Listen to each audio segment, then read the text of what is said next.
Today, with social media, with the technology that we have, everything goes too fast, and our emotional and physical body cannot reach it. Like, we are not at the same speed as everything goes. The reason why we feel that is because we don't innovate within, and we just try to reach the frequency of what is outside, but we are not reaching the frequency inside.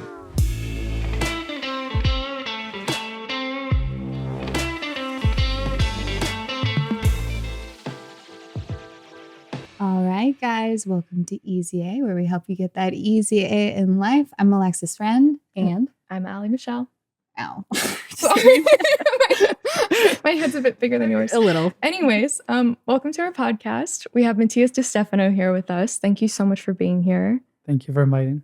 So I saw that you call yourself a remember. Would you mind starting there and kind of going into what that means? Well, the word remember has many meanings, and also many in Spanish too, because it's a different etymology.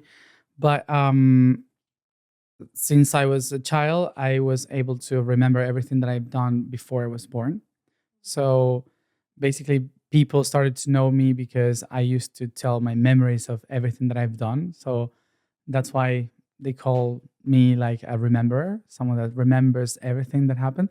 But actually, my task is not to remember the past, is to remember, which is to put the members together.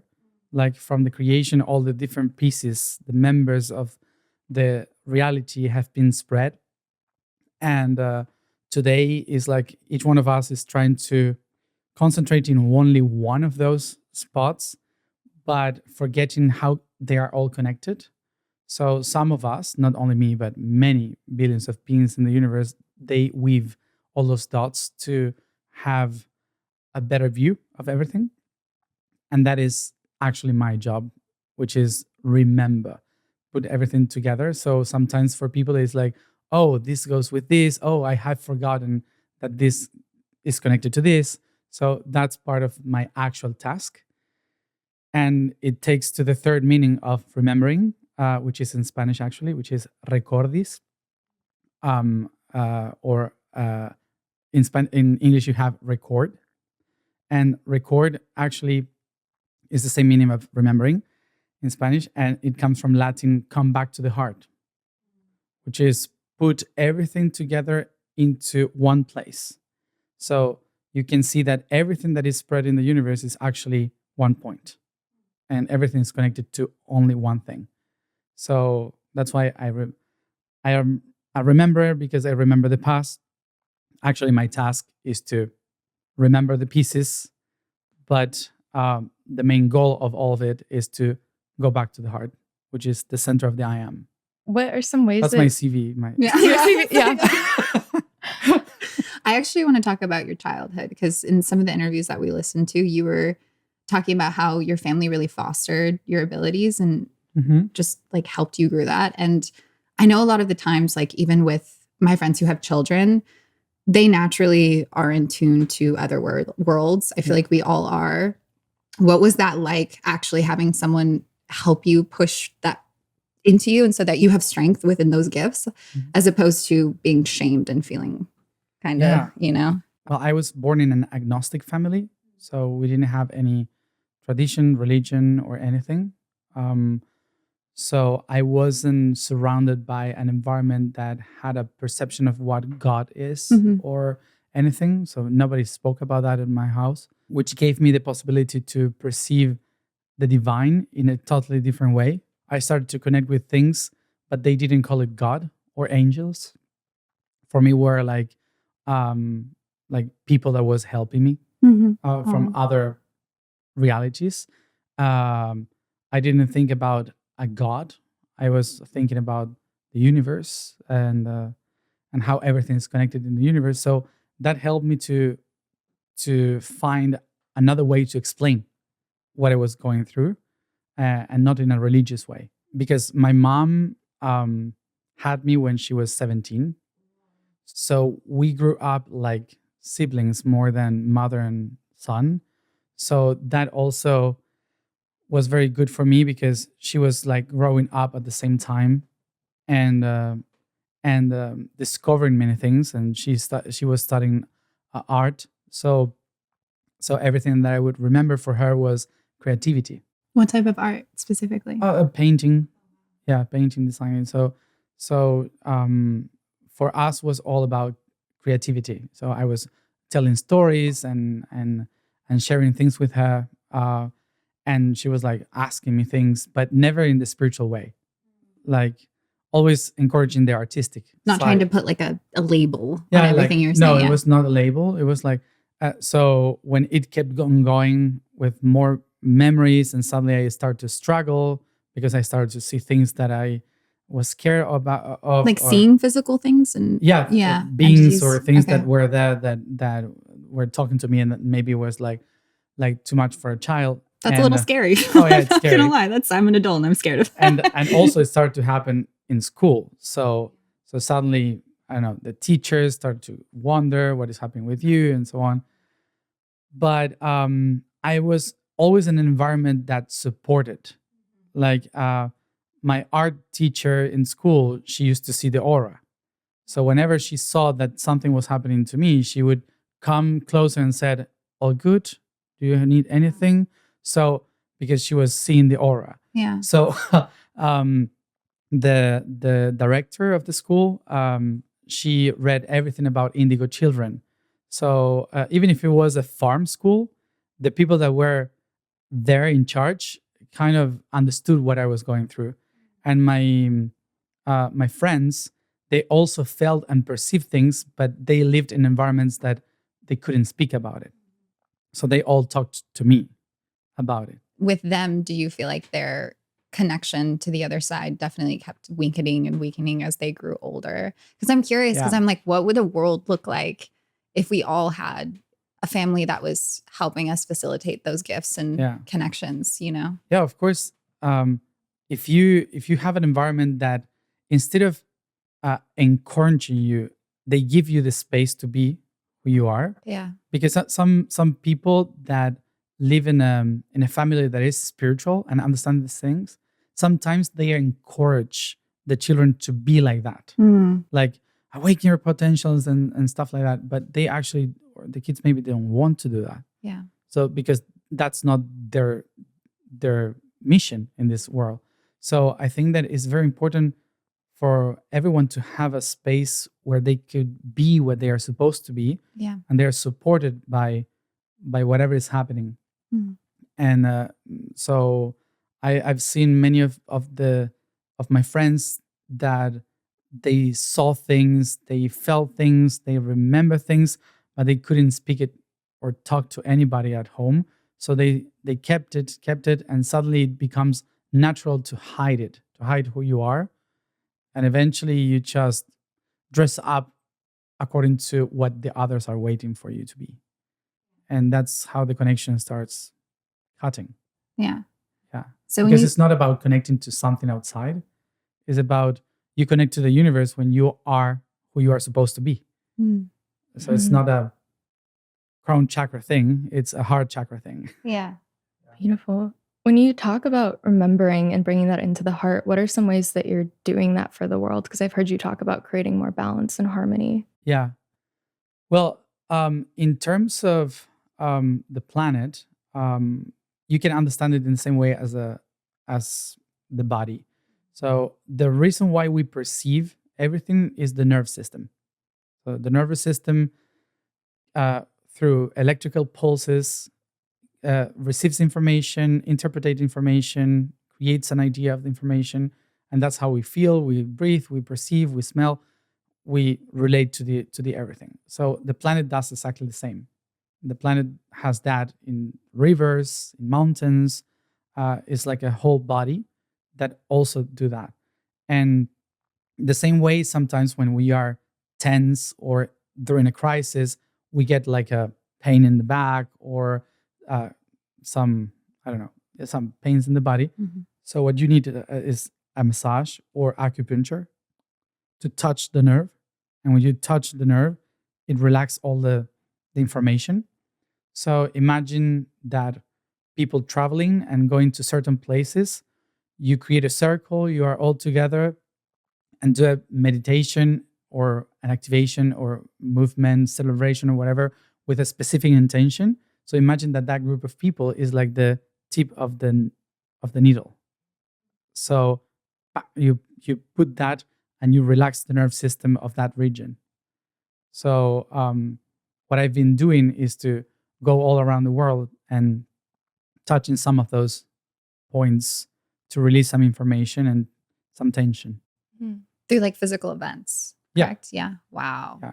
Going to sick. certain places. I think there was some study, I'm going to butcher this, I already know, but where monks like meditated intensely, or a lot of them, I almost want to say like a couple hundred to 1,000 meditated at the same time. And the crime rates in the area that they were in went down like 50% or something over the course of those 24 hours that they were meditating. So the impact is there. It's insane. Yeah, of course. It's just that we don't usually connect them. Yeah. But it's like sometimes you get this needle on the tip of your finger and it relax your shoulder. Mm-hmm.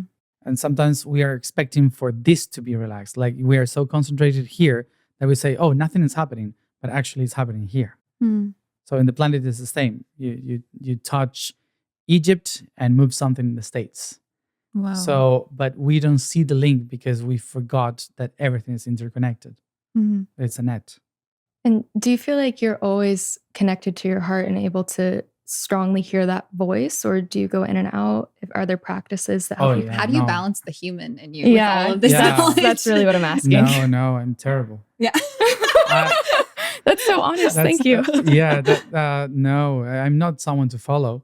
As we're following you right now. No, I'm because I am practicing. Yeah. Like we are all practicing, and I tune in and go out, and in order to have a big perspective of everything, you have to actually move through all the levels of your being. And sometimes you are very low, sometimes very high. So it's not about being all the time in your heart. When you are all the time in your heart for life, it's useless. Really? Wait, explain. I thought that was the goal. No. It's not a goal, but it's a reminder. Okay. Like going back to the heart and being in the heart is a constant reminder that, hey, don't get lost when you are playing. So, for example, when going back to the heart is like when you have a kid, a toddler, and they play and they make a lot of things and they discover many things by throwing things away and painting and everything. So they grow with information, but suddenly there's the moment that they say, okay, now we have to put everything back where it belongs. I hate that part. Yeah. Go organize your room, this thing. So that's coming back to the heart. So coming back to the heart is like, okay, after the creation, after we went through each one of the chakras all around. So take a deep breath and organize it all so you can find exactly what have you done with this and what can you do tomorrow with it. So if you're all the time in the heart, it's like having all these toys around but never touching anything. So you just acknowledge all of them for equally, and you're like, I accept you. Mm-hmm. You are not creating anything. So that's why it doesn't feel grounded at all. I've noticed that before. Exactly. Yeah. People that all the time are in the heart, it's very difficult for them to actually manifest. Oh. Because they are like, a lot. We'll talk about that later. Sorry. Go on. Because in order to manifest, you need the energy of the two lower chakras, sacrum and root chakra, in order to manifest energy in this reality. And that means connection, sometimes destroy things in order to create things. So it requires movement, energy, and move away from the point where you are. Can you talk a little bit about the paradox that is like the light and dark and how to balance that? Because I've always found I don't want chaos in my life, but I also want to still evolve. And how does that mesh together? Well, when we start to live chaos in our life, when we don't used to create the practice of coming back to the heart at least once a week. Okay. Why? Because suddenly you start to create with no sense. Yeah. So equally, you start to destroy. with no sense. Because it's like you enter the house of a painter, and it's a painter that never cleans the brushes. So eventually you won't be able to paint because it's all dry, and you cannot do the shapes that you want. So eventually you have to clean the brushes, you have to clean the house, organize it all in order to paint a new painting. So if you don't do that, eventually it becomes chaotic and you cannot find the ways to actually create. You create a lot, but actually you're creating chaos. Yeah. So so that's why at least once a week you have to like summarize and say, okay, where am I at? Why am I doing this? So putting all back together. And this duality, like, it's not something that is separate, like light and dark. For the universe, it doesn't exist, that division. That extreme division happens only when you are not in your heart, when you don't come back to the heart all the time. So people that live through darkness or through chaos is because usually are outside from their heart. And but also people that is too enlightened without manifesting, they're also not much in the So heart. are feelings a good barometer for that? Because what I've noticed too is like feeling good is not always the goal because feelings are fleeting. Yeah. So how do you gauge heart center? Yeah. Well, it's to find that balance is like in this point of meditation when you don't feel any bad or any good, and you're not feeling joy or happiness, but also not sadness or sorrow or whatever. It's a mix of both that is very difficult to compare when as a human, because we're all the time comparing like, oh, I feel sad, no, I feel happy, because you're like measuring all the time. You find the center when you accept all of that as part of your circle. And suddenly you're not judging like, oh no, I should be happy or I should be. So it's like, no, I feel all the same at the same time, everything at the same time. And suddenly it becomes like a weird void that helps you to be in the center. So it's like, I don't feel happiness. And even though I'm glorious, like, that feeling can be only achieved when you go back to the heart without feeling any emotion. So you can tap in the emotions to see where are you at. Like you can say completely love or hatred or fear. But then you kind of can measure that a little bit. And it's weird because when you are closer to this, it looks for yourself and for many people around, it looks like you don't give a fuck. Oh, I love that energy though. I think it's so attractive when people are like, just non-attachment. It's it's beautiful. So people can start thinking like, oh, this person is like, you know, they don't care about anything, or they are not relatable or whatever. But actually it's this moment that you don't care. You don't care because anything can be possible. And in those terms of the universe, it can teach you that there is no good or evil. This is just unbalanced of not having the habit on going back to the center eventually. So, and then what are the practices of your choice to get back to that heart-centered space? Like for you personally, I feel like it varies for everyone else. Some it's writing, some it's it's prayer. different for everyone. Yeah. So it's not like I say something and you have to follow it, because for some people it's it's not going to work. Yeah. That's unfortunate. I wish it was like that. It also depends on the day too. Because it's always flowing. So I would say that one of the things that can help you to find which one is your balance is to pay attention to what you eat, to how you breathe, and how often you laugh. These three things can show you a little bit if you are going to the balance or not. Because what you eat is telling you about your needs. It's telling you about what are you needing for you to survive.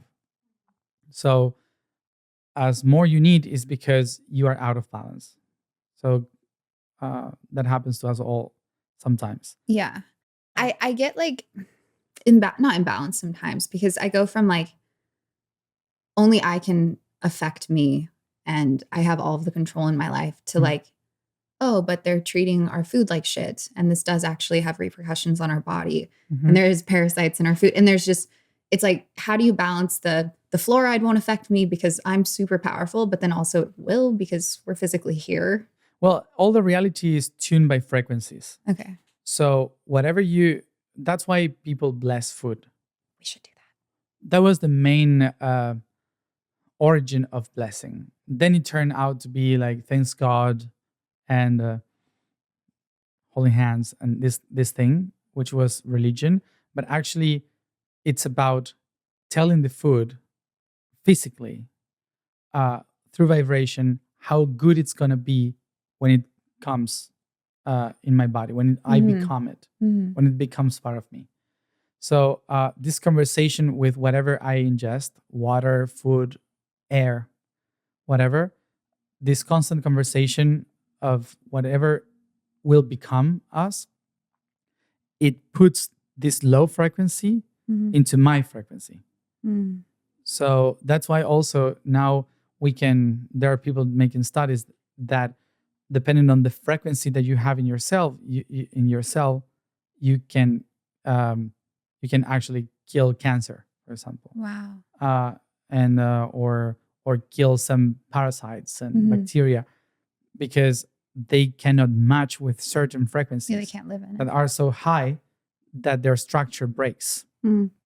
So it doesn't matter what they are doing to the outside. You can understand how that works because some people get sick and some people know in the same environment with the same virus. Yeah. And they have totally different reactions to it. Because, for example, when COVID hit, I never had COVID until the very last day.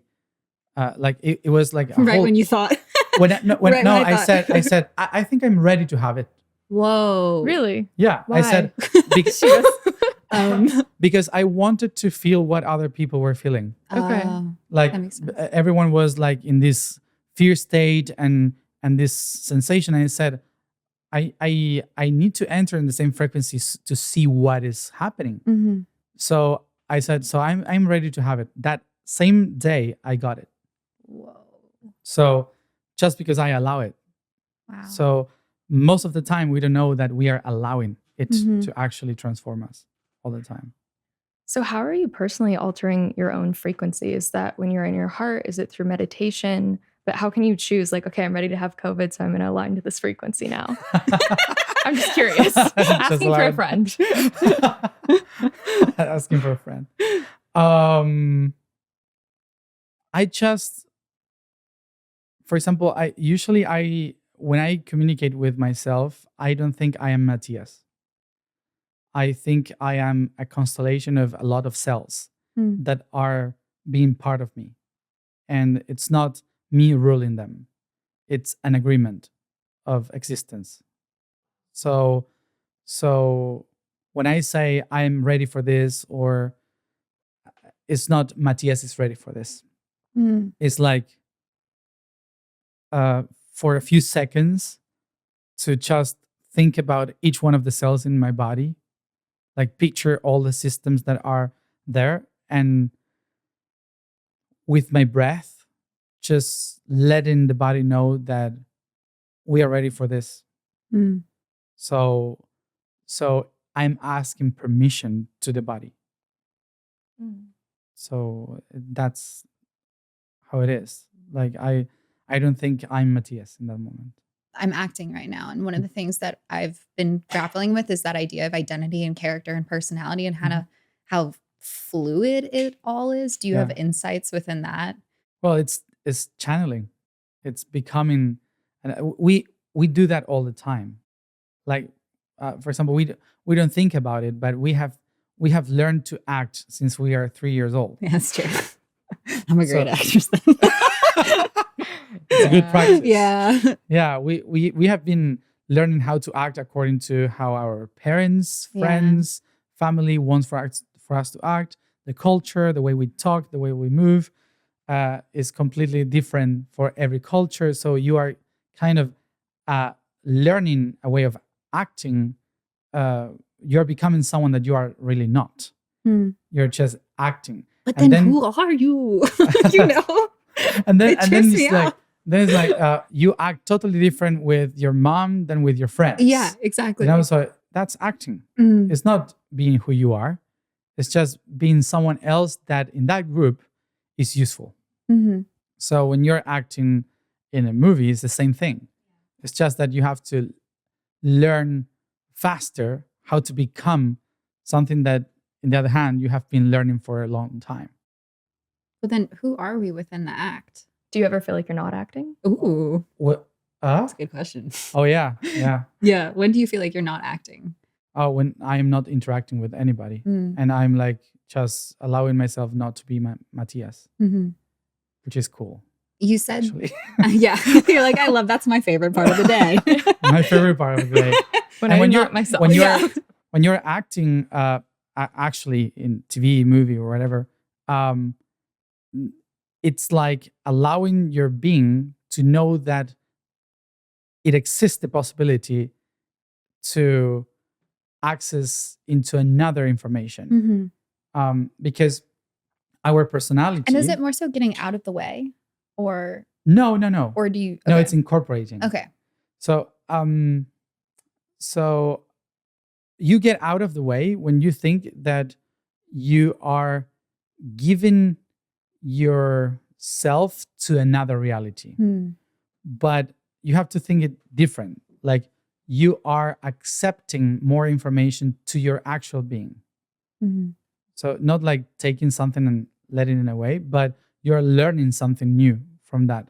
So instead of like I step away and I get a new character, it's like what this character is giving to me in order to learn or to give to the world. Yeah.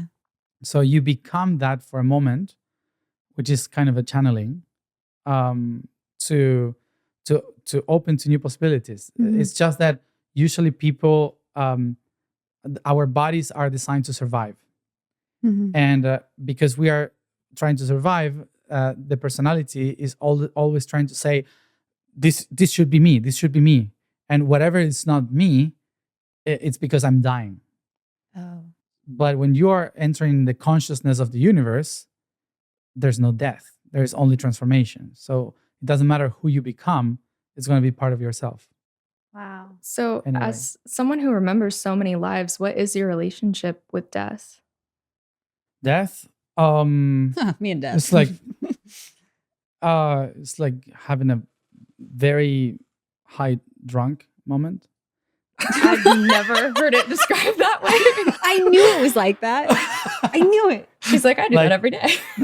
I do not.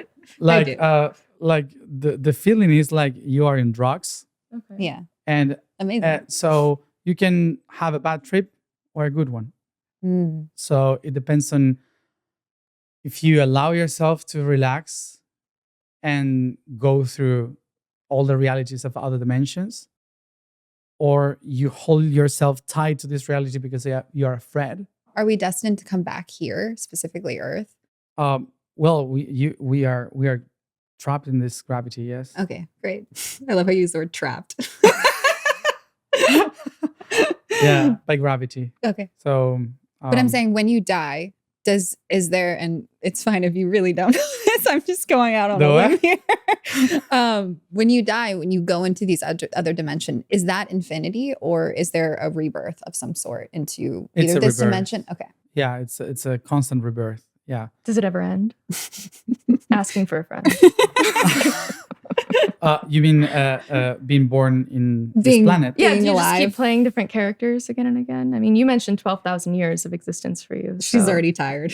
Sorry, tired. Well, sometimes when you remember all that, you get tired. Sometimes. Yeah. I can see that for you. Sometimes. Yeah. Well, it never ends until you finally complete yourself, because And when you complete yourself, you become the creator. So you start to create again another thing. So the end of it is the void. And it's very boring. Okay. Oh no. Is So, boredom well, that awaits actually, us? it's an amazing feeling that feels eternity. Even if you don't feel time, it's like a second, but at the same time, it's eternity. But eventually, you will have not the need, but the love to move, to create again. So you can And choose. Once you're in that void, you can choose when to. once you're in the void, yeah, but you have to get there. It's not Yeah, it's it's like not every 12. You're death. 12,000 Like, years in, and you're yeah, not in the it's not void every yet. death. Okay, great. Like you die now, and you are totally conditioned by many things, unless you have practiced to go to the void many times. So that's why in the past times, in many other civilizations, what they did was to practice to die all the time. Through ceremony, ayahuasca stuff. Okay. Ceremonies. Of course, some of them were just breathing. Some of them were very tough, like Mhm. putting 6-year-old to live in a cave for a year, something like that, in the darkness, and Ooh. survive in the middle of the forest. So you had to face death in many. It depends on the culture. You had to face death in many different ways to not fear it anymore. And of course, some other traditions use, well, most of the traditions use some kind of medicines or just being constant breathing, because when you start to practice the circular breathing, suddenly you kind of disappear too. It's Yeah. not Yeah, it's we've not done that. just yeah.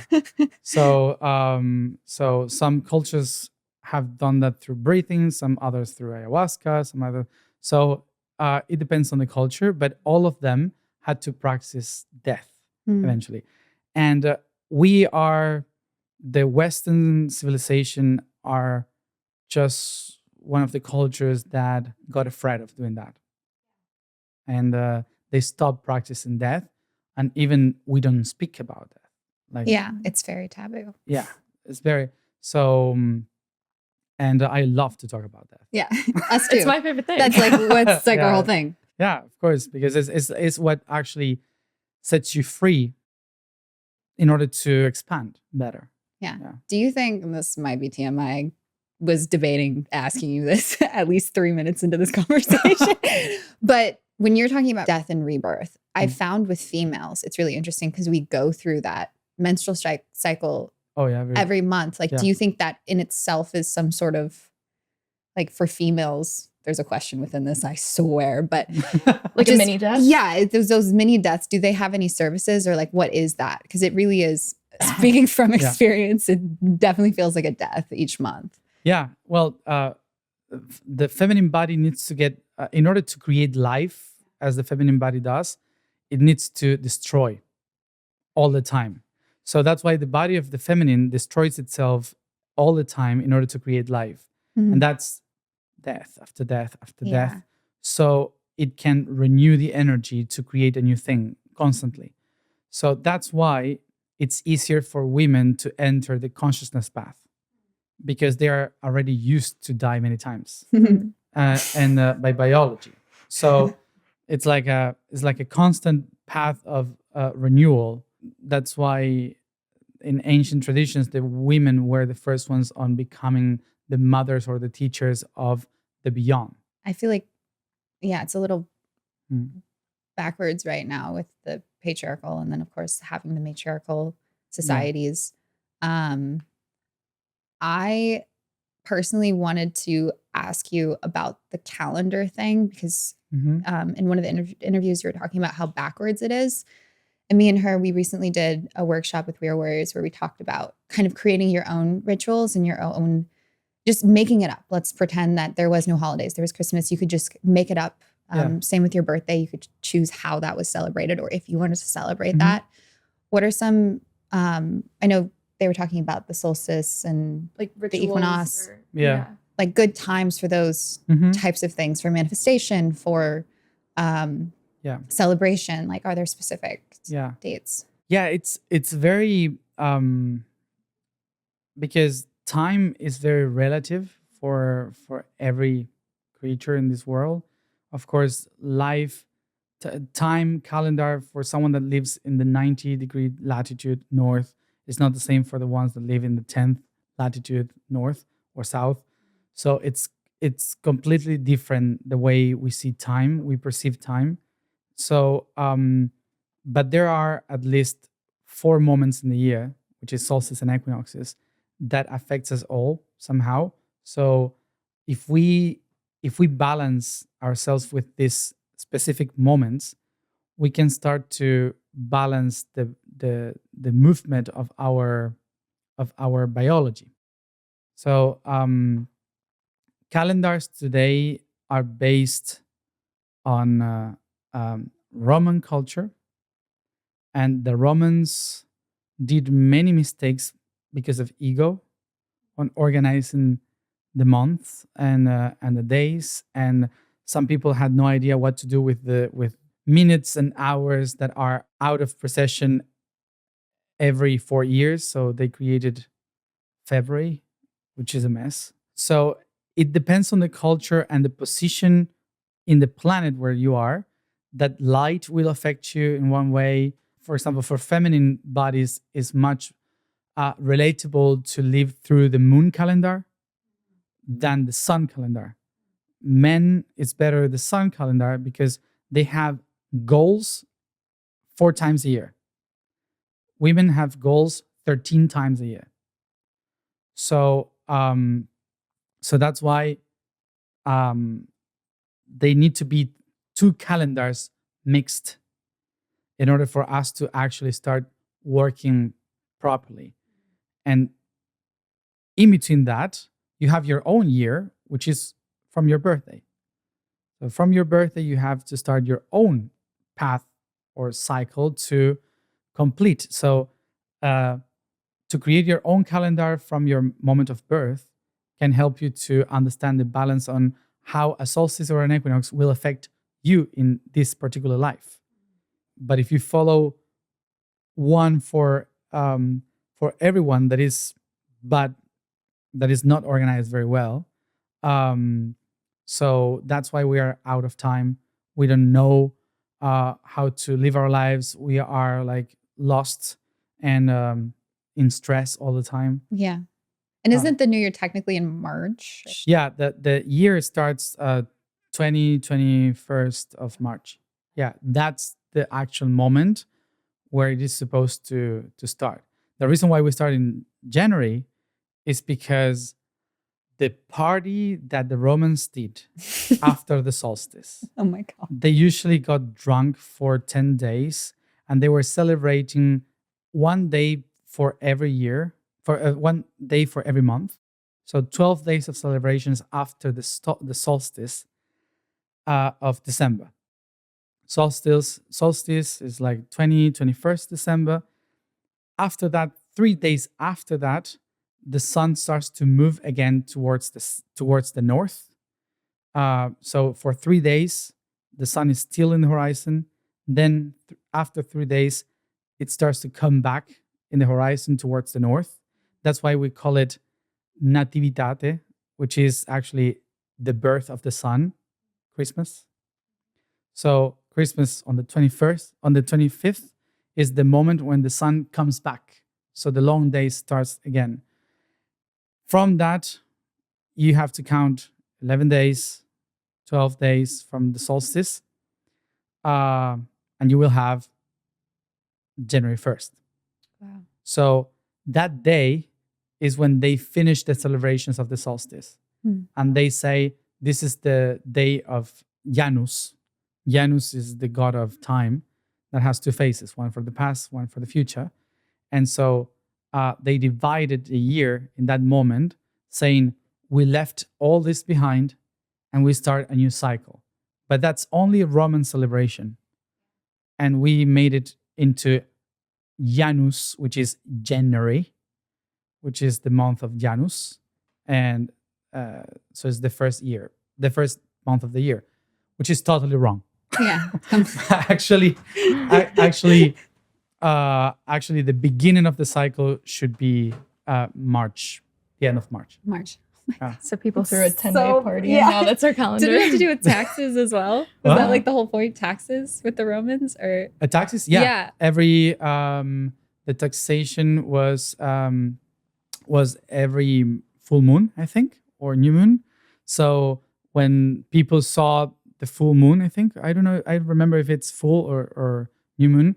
When they saw the full moon in the sky, they knew that they had to pay taxes. Mhm. And actually, that's what we call calendar. Calendas is the notes that the Romans had to take notes of who paid and who don't. So All that's comes why back to taxes. I know. It's so that's why frustrating. they were screaming habeas calendas, which is like here I come to take notes every full moon. Yeah. That's annoying. So it's all taxes. That's great. That's wonderful. So what are some, that's obviously one way of looking at it, but what are some like positive things from ancient civilizations that you think we could take for today? Like rituals or practices? Well, something that we lost was actually using the cycles of nature through time. So even if they had these habeas calendas, and for us today, it's like, oh, it's paying taxes, but everyone had to watch the moon. So everyone knew how many days it would take for have another cycle of the moon. So that aligned everyone somehow with the goddess of the moon. So polytheism, for example. Polytheism is very good to organize life. Monotheism is very good to organize inside. So we put the inside in the outside. So we put God outside, only one. So that it's a mess. Because when you have only one option of divinity controlling so many aspects of your life, you don't know where to pay attention. Because the divinity is like crazy. So what in the past they did was to give power to each one of the aspects of this divine around. So you know the cycles of the moon, the cycles of the sun, and you kind of know when to do the celebration, when to do the harvesting, or because you were paying attention to it. So what for us today, doing a ritual, a ceremony, it's like a religious thing, but for the past it was agriculture or astronomy. So they gave a spirit to astronomy, and we call it astrology. But today it's like astrology is like throw it away. But actually, because the problem is that we started to create a dogma on it, like constellation of Aries. All the Aryan people is like this, but no, the constellation has nothing to do with your Aries personality. Oh, I'm so happy you're talking about this. I'm so curious about this. Because we tend to believe that the power is there in the sky and the personality is designed by how the stars are affecting you. But actually is how you are being affected by the things that happen while those stars are there. Mm. So why the first month of the year is Aries? The first month of the year is Aries because in the ancient times in the Middle East, the one that designed the idea of the astrology in that way, they had to kill the goat. Why? Because at the beginning of the year, they said, we have to give something to the earth for the earth to give us something back. So what they did is in a celebration to kill a goat, to pour the blood on the fields. So the blood would bless because we ate it and now we are giving it back so the plants can grow and we can feed more goats and so on.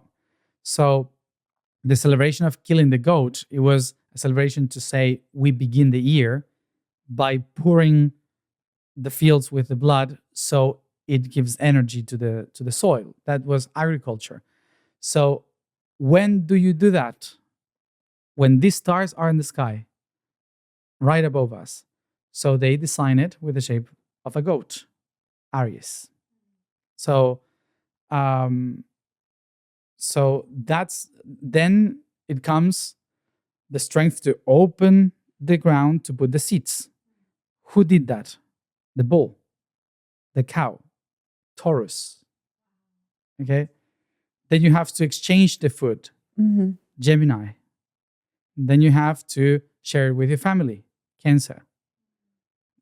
Then you have to organize the society for whatever is coming in the future, Leo. Then you have to make the bread. So you have to separate each one of the grains from the plant, Virgo, and so on. It's all agriculture. So it's telling you what was happening in that moment through the stars. So everyone, wherever they were, they just saw the sky and said, "Oh, it's time to harvest."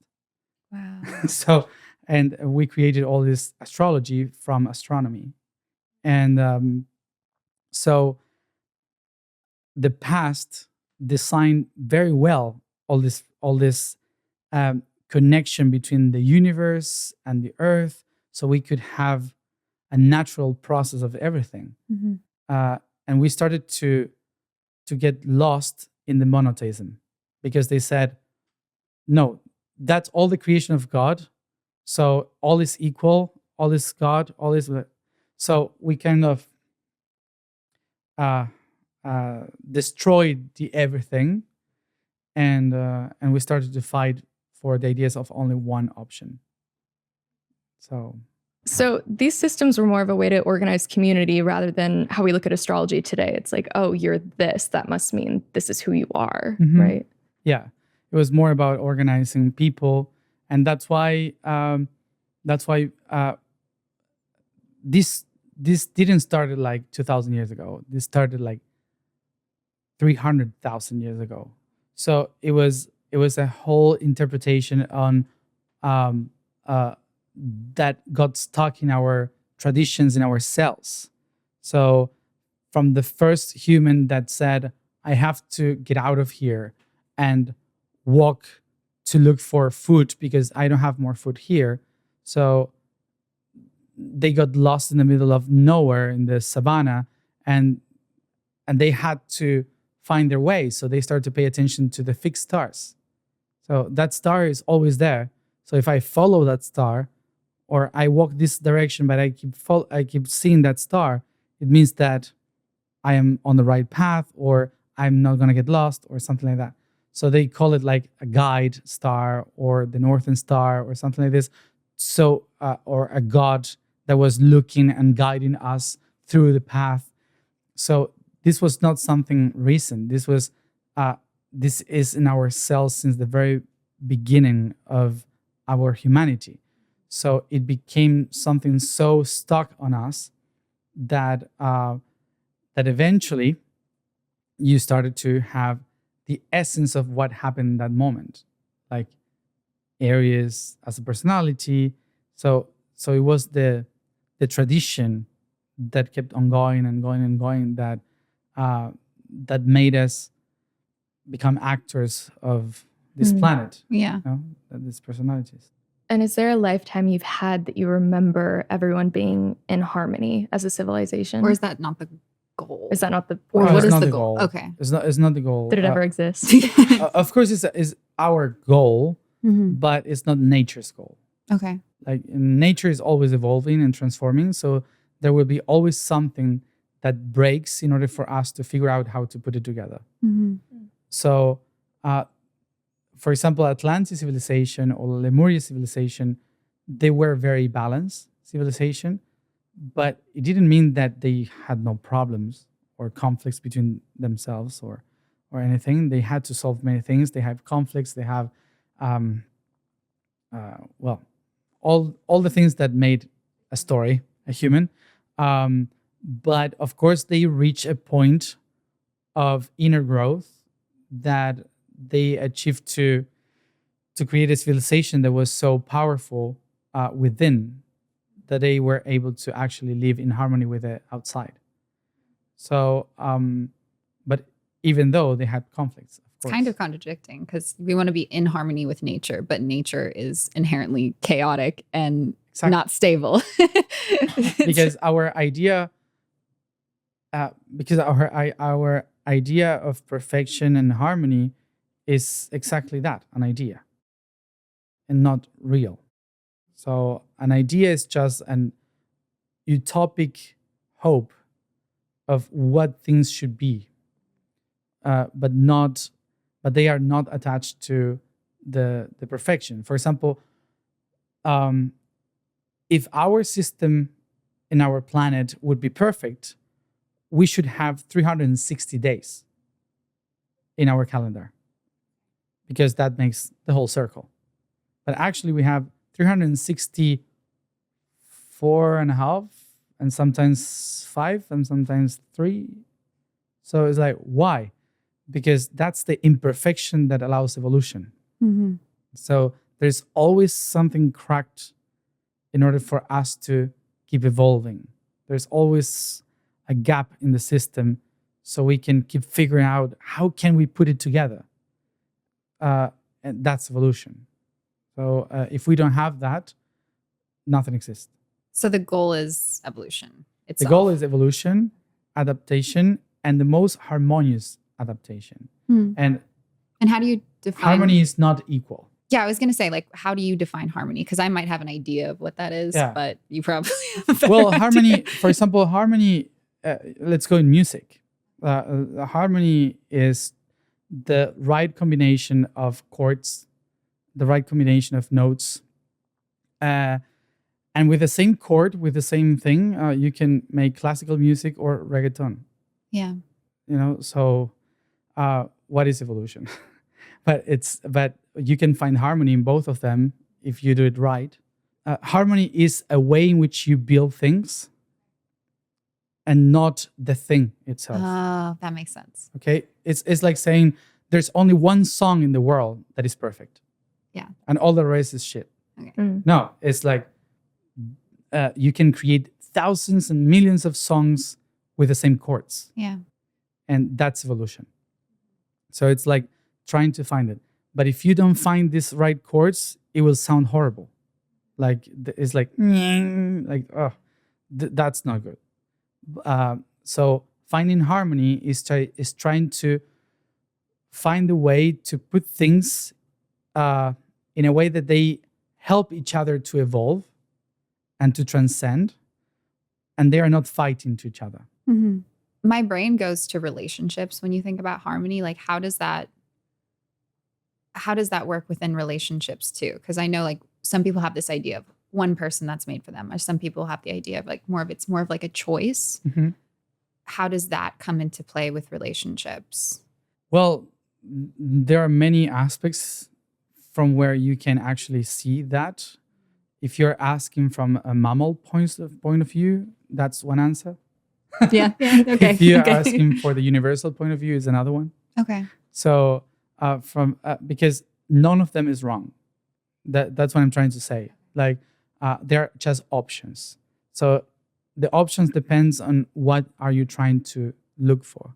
Yeah. What are you trying to express in this path of evolution?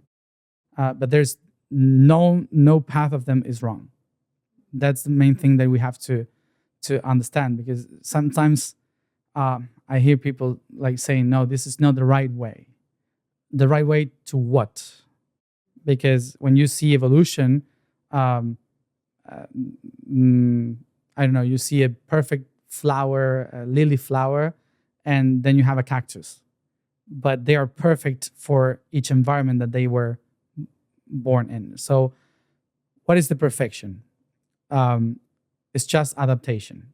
So saying this, relationships is just how you thrive in this environment where someone is giving you something and you are growing or evolving because of that links with other people. Okay. So let's say, for example, in terms of a system, the universe is only one thing, unity. And it divided itself in two just to be able to be observed. So from one eye, you have two eyes, one observing each other. So why the universe did that? Not because the universe wanted to be with a partner forever and ever. It did that to be seen. So basically, why do you have a relationship with someone? For the other one to show you what you are not seeing from yourself. So from the mammal point of view, you need the other one to complete your gene code in order to genetic code, in order to keep evolving, to produce something or reproduce into someone. So our biology as a mammals, we need the other one to complete that part to be able to create something. And that's our culture, basically. That's how we build up all our culture. We need the other one. So we have this cultural belief that you cannot be alone, you cannot be single, you have to be with someone that completes you, but nobody completes you. They're all reflecting you. So when you go beyond the human and you start to see the system, what you see is like many eyes staring at you, and all the things that you are doing is just to completing yourself through the perception of the others. So your relationship with someone will give you something. The relationship with other person will give you some other thing. And it's not about couples. It's about a friend, family, whatever, everyone. So I think that the main thing that we have to do in order to get harmony with it is not to expect that the other one is there to complete you or to have something for you. But you engage with others just to see that part that you cannot see from yourself. And from that, you free the people to be what they are supposed to be and not what you are expecting for them to be. That's what we call unconditional love, not to hug someone. Yeah. To hug someone. But we love hugs. Yes. So you talk about Earth like it's this gray area, and if there is no right or wrong, how is there any sort of compass for morality that we can use? Well, morality is another thing very, very terrain, like from the Earth, because moral means place. So a morade, a place where you live. So morality is the codes that you have to follow in order to inhabit a place. So the morality in Saudi Arabia is not the morality of California for sure. Yeah. No? So why? Because morality is connected to the place where you live, not who you are. So the universe is everywhere, constantly, in any place, in any time. So the universe does not have morality. Universe is everything. So there's no good or bad for the universe. There's only harmony or disharmony. That's all that exists.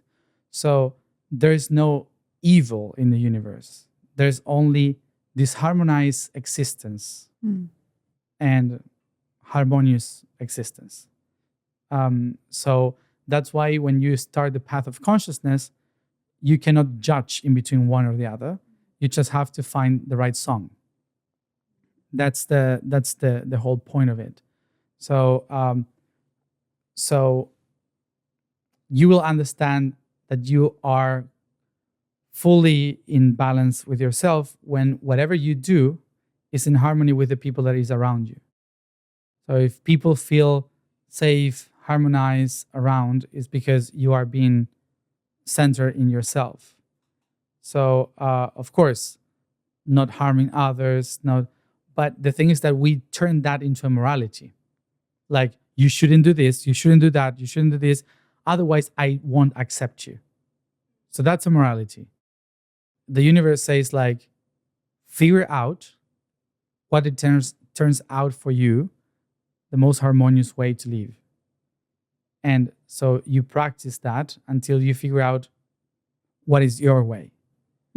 And suddenly when you find harmony around, so it's because you got it. So as you see, for example, all the evil that exists in the world is not because there were people that was born evil. It's basically a child that didn't receive the right love. So it's disharmonized. So when we think about all these people that are controlling or taking, I don't know, power of the world or making wars or stuff, they're just children that didn't know how to handle their emotions How do because we of their morality. how do we lessen that dark echo that is like the abuse? You know, because it's like it keeps getting carried out through generation, and we keep seeing it there not being a resolution between whether it's like countries or people. Just the echo from that past keeps echoing over and Yeah. over again. So the trauma, it's trauma means wound. So it's of course you cannot release or make disappear the wound. It will be always there as a practice to remember, to remind you that something happened and you need to improve that wound.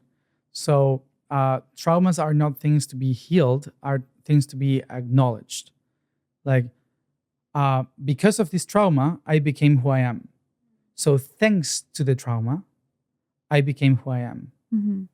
There's no other option because I am already here. So I cannot blame what happened because I don't know myself in a different reality. If I accept myself how I am now, it means that I accept the trauma that created me now. So that takes a lot of inner work to actually thank the trauma or thank the person that created the trauma, because I was able to become who I am because of that. And so that's the low note of frequency that helps me to compare it with a high note. So without this one, I don't know that I'm here. Otherwise, it would be always the same. So one of the main things that's why in many of the traditions they say forgiveness. And forgiveness is not about forgiving the other person because of what they did, but thanking the other person for what I have become, which is different. So it's like I forgive this idea that keeps me trapped in the traumatized person, and I empower myself like, no, look how what I become or what I have accomplished. And you change your mindset of I survived even though. And thanks to this, I became stronger. I did this. I found this person. I grew up spiritually or whatever. So the first step would be to accept that and to go back to the trauma and to thank the trauma for making me what I am now. I definitely feel that in my personal life. It actually set me on the quote unquote hero's journey that I was searching for when that like major trauma happened. Sure. At first it was like, why me? Yeah, totally. You go down that path for a little bit and then you go, oh, I was chosen to go through this because I was chosen to be led onto this certain path. And now it's interesting because now it's implemented into everything I do. And it's so amazing. It was the death of a parent, but it was so amazing because now I'm like, oh, I have this grand purpose. And I also have like a speed dial to the other side in a way. Yeah. So now it feels really good and it feels really whole. And I always, when I speak to friends, when they're going through something hard, whether it's a breakup, I'm like, it's the fuel. Like Yeah, that's the fuel. That's the fuel. Yeah. That's it. Going That's back the to, point. to the Yeah. rant we have yesterday. Yeah. Actually, I usually say, well, last year for me was very traumatic. Everything that happened in my life and my mom's life, and many horrible things that happened in our organization and family. And immediately when I saw all this, of course, my first emotion was like, why? What the fuck? Yeah. Like, like of course. anger and all these things. But at the same time, a spiritual being that is used to interpret Is all it the like signs two all the little time. angels? Like this, Yeah. like what the fuck? And no, pay attention. Yeah. So I immediately said, this is my chance to take power of myself and reorganize everything as I would love for it to be. So instead of like falling into a depression, immediately I was like empowered and said, this is what I've been waiting for. And it was amazing. It was amazing. It was really traumatic. But It was really dramatic. even though it was like, wow, this is amazing. And I Yeah. had a lot of fun, a lot of fun rebuilding everything from that.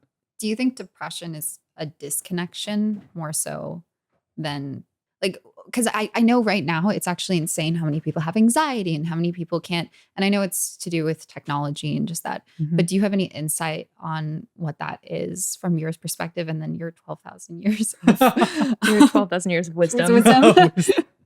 Well, when you go very fast, Mhm. sometimes we forget that the universe is a wave.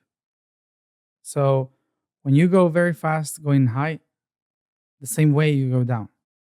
So harmony would be like a calm wave in the ocean, but then you have a huge amount of energy and then depression.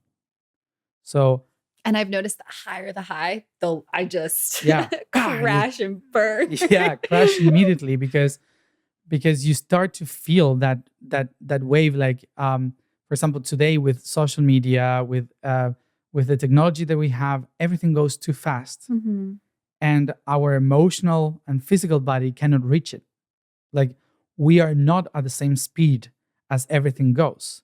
So we're going fast, and we are trying to do this. So immediately, boom, we fall down. So that's why the peaks are even worse today, because the innovation is constant. Mm. And the reason why we feel that is because we don't innovate within, and we just try to reach the frequency of what is outside, but we are not reaching the frequency inside. So we are unbalanced with environment. Mhm. And if we would be doing inner work at the same speed as the evolution goes around us, so it wouldn't even matter Yeah. what is happening. In your past lives, was their technology more advanced than what's happening right now? Like, what was the relationship to technology when you remembered those past lives, and how was it different from our technology? The technology in that time was sound. So that was today. Sound is like art. In that time, sound was technology. Today we have light or energy technology, and we use the sound to have fun. Wow. That's But sick. in that time, it was all about vibrations, Mhm. tuning. What are the frequencies we are in? So that's how they managed to move stones and to heal people and to allow them to live longer. So yeah, And that was probably more in harmony with the earth, I'm assuming. it was much more in harmony. Yeah, because in order to be in the same frequency, well, you have to be in frequency with everything. Yeah. So you have to pay attention to the movement of a bee. You have to pay attention to the wind. So that's why it was more connected to nature, because you have to pay attention to everything. Like to build a temple, you would have to understand the frequency of the plants, of the insects, the animals that live there, and through that you understand the pattern. So that's why you needed to have more connection with nature. Were Yeah. you guys able to speak through minds? Huh? We Telepathy? telepathy. Telepathy? Is that possible? Yeah. Of course, when you are in the right tune. go. Yeah, when you're in the right tune. But for that, there is only one thing, which is you have to transcend the lie. What does that mean? The lie or the light? The lie. Okay. The lie. Yeah. Oh. What does that mean? But Darn it. well, our culture today have been designed in a way or evolved in a way that um, lies made cultures. Like there are many traditions in our reality that we keep on going as lies, and I hope children are not listening to this, but well, Probably not. I don't. probably not, but you know, and if they are listening to this, it's because they are ready to know All right, then there we go. It's all divine there, All right. peeps. that there's no Santa Claus, and He says that under his breath. I thought he was about to drop something so real. So did I. so No, I'm just kidding. no, Yeah. so No, our holidays are kind of weird, a little trippy. So there are many things that we keep as lies, but we consider them good. Like they are good lies because they make happy. The people is happy. Like you watch movies, it's all lies. It's not true, but we love them. So our traditions, tales, myths are all based in lies. They're not true. And even though it's what nourish our reality. So it's very difficult for a civilization that have built their culture upon lies to actually live through or communicate through telepathy, because you have to have a very open, wide antenna of frequencies, and you can receive anything if you live in a world that is not tuned into truth. So the Santa more tuned Claus into isn't truth real? you are, the more your antenna opens. Yeah, exactly. Okay, great. Yeah. Okay. Yeah. It's easier to have telepathy as more truthful you are with yourself and what you are sending as signals outside. So that's how it works. I'm still not over Santa Claus. It's okay. Sorry if you still believe it. Oh no. No, it's okay. But It's all actually, it's I'm a Odin. joke. So Yeah. it's like another story, another tradition. good. Yeah. So now when you see the Marvel movies of Thor, is like seeing the That's origin Santa. of Santa Claus, actually. Wait, what? Wow. So what's his name? Chris Hemsworth is Santa Claus? Is that what you're saying? Well, that he's the son of Santa Claus. okay. Oh. Like actually, it's Anthony Hopkins. Oh. You're like, let's get this straight. For the record. Okay. Wow. Very good. I know you're working on a project, so I want to hear a little bit more about that if you want to tell the audience. Well, remember all the time. Yeah, that's the goal. So we divided the concept of remember into three projects that are together. That we are just this week started to put out there for people to start helping us build it. Which is the project I am, Yo soy in Spanish it's called. And the project is about the first remember, which is according to the mind, is the idea of creating an app that can connect all the people that are given this information and needs to receive things. So what can you give? What can you receive in order to build a new state of consciousness within? So that would be the idea of connecting a lot of people that have many things to share, not only knowledge, but also they can share a room for someone that is doing a that's cool. trip to connect with something, and they offer their house. And so the idea is to connect the network of people that are working for consciousness in all the possible ways. That's the first one. The other one, remember, is to tell all the stories that have been creating all our paths. So it's the remembrance of everything. So the idea is to create, to travel around the world, to tell all the stories, to do activities, public activities for everyone to go and to join this like adventure of reconnecting the network. So all of this, the idea is to have it all filmed, eventually make some documentaries, movies, or whatever it's needed to be done to spread consciousness. And the third, remember, would be to go back to the heart. So it's to put all that together and manifest places. Like the first one that we are trying to do is in Egypt, in the Nile, because it's where everything started. So the idea is to put everything there and create a womb of information, like a garden of the alchemists, we call it. So where people could go, transform themselves, connect, create projects, and like a point of meetings and reunion, to go back to the center. So those are the three, and we are now sharing them for people who wants to be part of it, to donate or to invest into these projects. And then where can you find all that information? It's in a blog, which is called yosoy.red, which means iam.net, but it's in Spanish. Cool. We'll put that But link and stuff. Yeah. It's translated and everything. Amazing. Well, thank you so Thank you. much. Yeah. This is definitely a pinch me moment because I've been watching you on specifically Gaia for years now. Oh, really? It's been really Oh, cool. it's so huge real. Gaia girl. I'm a huge Gaia girl. And so when we were able to interview, I was really excited. Also nervous because it's really just you have so much information and I didn't want to ask a stupid question. What? She's like, so Santa Claus. Stop that. You know? But truly, it was such a pleasure. Yeah. Thank you so Thank much. Thank you for the space. Well, I guess that's all, folks. That's all, folks.